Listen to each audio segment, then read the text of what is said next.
Today we're speaking with Timothy Buckland, a cancer advocate. Thank you for joining us. My pleasure. What was it like to be diagnosed with testicular cancer at such a young age? It was a really surreal experience. When I was diagnosed at 18, it was very difficult. I didn't realize that I was at risk.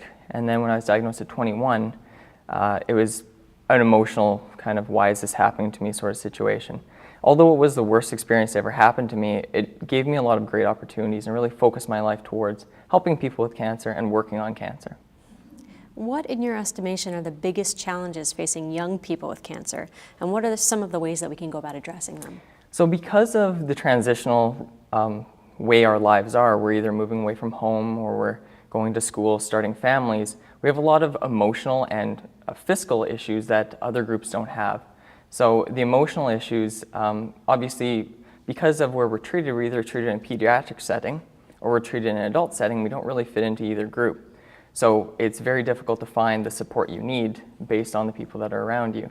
With the fiscal situation, because we don't have money for insurance or any other helpful parts of that, it's very difficult for us to pay for our treatment and really have lives outside of cancer. What advice would you give to other young people who are diagnosed with cancer? So there's 70 million people diagnosed with, young adults diagnosed with cancer in the United States every year. So it's very important to remember that you're not alone and that the support is out there. In my situation, I really had to go and dig for the support that I needed, which is difficult at the time, but certainly worth it. What's the best advice that you got? The best advice I was ever given was about my experience with chemotherapy. So when I was told I was going to go through chemotherapy, I told a lot of people about it, and everybody gave me some advice. And the thing about that is opinions are like belly buttons, and everybody has one. In the case of chemotherapy, neither one of them is very useful. So it's important to remember that everybody responds differently to chemotherapy, and really it's your own experience, and people can help.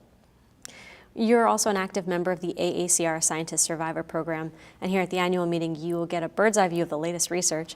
How is this information going to be helpful to you in your advocacy efforts? It's really an incredible event. It really takes the late-breaking research and gives it to us in an accessible way.